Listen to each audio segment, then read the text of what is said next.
Good morning. Today is Thursday, June 9th, 2022.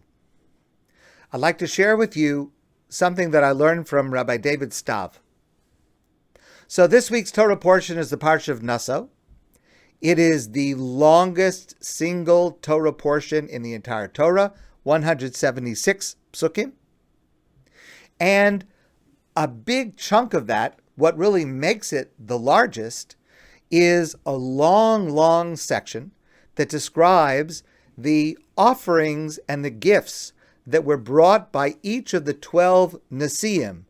A Nassi means the prince of the tribe, the leader of the tribe. So on the 12 days of inaugurating the Mishkan, the sanctuary, which happened just short of 1 year after leaving Egypt, so on those 12 days of dedication, on each day, one of the Nessi'im, one of the princes, the heads of each tribe, would bring a set of gifts. And they had to do with animals for sacrifices and objects to be used in the Mishkan. Let's just review briefly the chronology. So the Jewish people leave Egypt the middle of Nisan. 7 weeks later, we receive the Torah at Sinai. 40 days after that is the debacle of the golden calf. 80 days later, which is Yom Kippur, Moshe comes back down from the mountain with the second set of luchos, the set of tablets on which are engraved the Aseret Dibros, the Ten Commandments. And immediately, God commands the Jewish people to build the Mishkan. So they start working on it, and they build it. And finally, at the beginning of Nisan, so that's 50 weeks after they left Egypt, just shy of a year, they dedicate and inaugurate the Mishkan. That ceremony of dedicating and inaugurating the Mishkan was described in the book of Vayikra, the Parsha of Shemini. So a few weeks ago, we read about that in the middle of the book of Vayikra, the Parsha of Shemini. Now, last week, we began the book of Bamidbar, the fourth book of the Torah, and it started with the census that God tells Moshe to do of the Jewish people, and that happened in the month of Iyar. So that's a year and a couple of weeks after leaving Egypt. Or, in other words, about a month or so after the inauguration of the Mishkan. And the reason for the counting now in last week's portion of Bamidbar is because the Jewish people are about to travel into Israel. They're ready to go into Israel. And that is going to be the subject that we read about in next week's portion.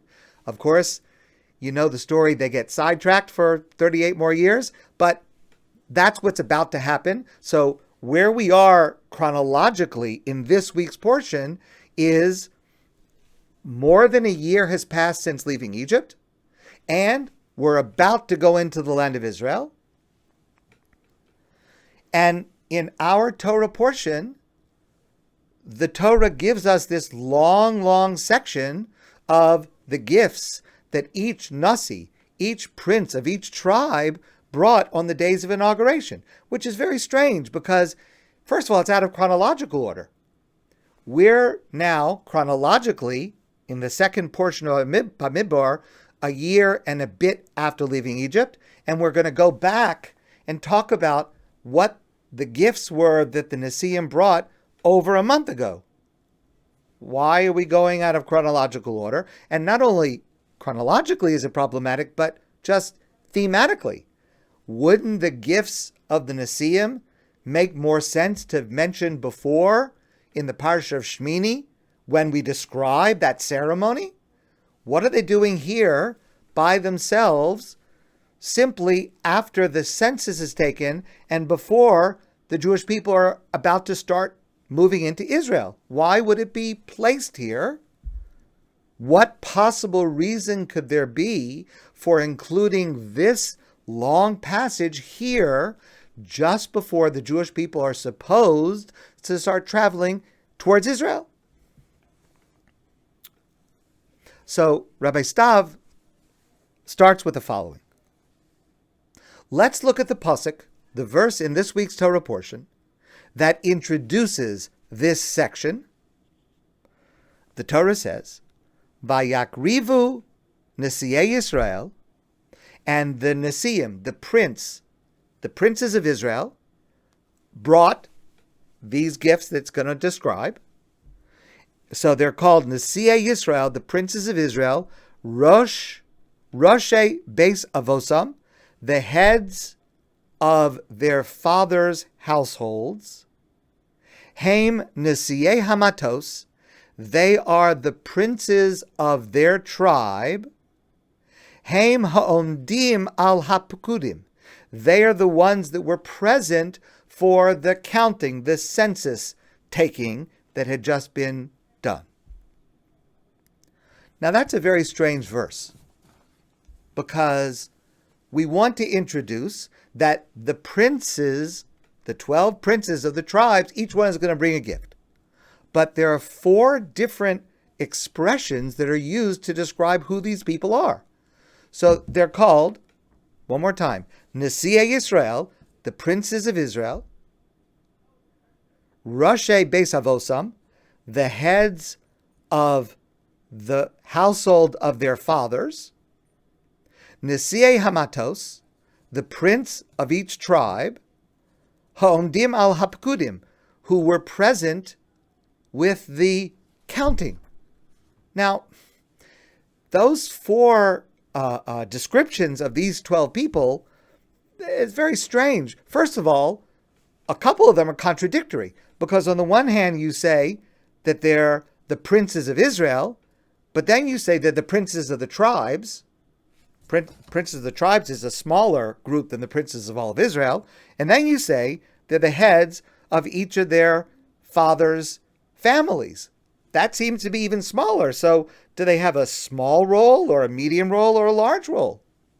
What exactly is going on? So Rashi says something that's incredible and is extremely insightful. Rashi says, who were these 12 men? By the way, 11 of them, their names are only known to us here. Nowhere else in the entire Torah is their name mentioned. One of them, who is Nachshon ben Aminadav, who is the prince of the tribe of Yehuda, he was mentioned earlier. But the other 11, this is the only place we know their names. Who were they? Says Rashi. Shahayu shotrim alehem b'Mitzrayim. These 12 individuals were the ones who were appointed over them in Egypt to make sure, by Paro, to make sure that the Jews completed their quota of brick making every day. And what would happen if a Jew fell short on a given day? What happened if a Jew did not accomplish the quota that Paro required of them? V'hayu mukin alehem. The shotrim, the taskmasters, would be beaten. In other words, let's understand, these 12 people are taskmasters. They're supposed to ensure that every person makes their quota of bricks that day because they're slaves to Paro. If one of them falls short, who's going to get punished? These taskmasters did not pass the punishment along to the one who fell short of their quota. They took the punishment on themselves. V'hayumukin alehem. These were 12 individuals that were not just leaders. They were beaten in order to protect the Jewish people.